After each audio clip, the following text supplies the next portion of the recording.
আসসালামু আলাইকুম। আমি আজকে আপনাদেরকে দেখাবো জাপানের জাতীয় ফল কাকি।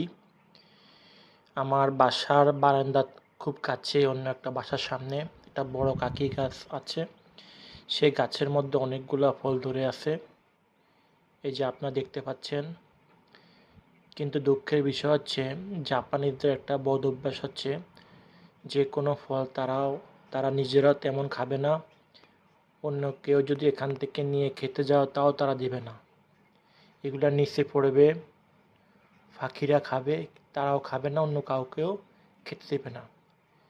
কিন্তু এই ফলটা হচ্ছে খুবই মিষ্টি, সুস্বাদু একটা ফল। এই যে দেখেন অনেকগুলা গাছের মধ্যে ফল ধরে আছে।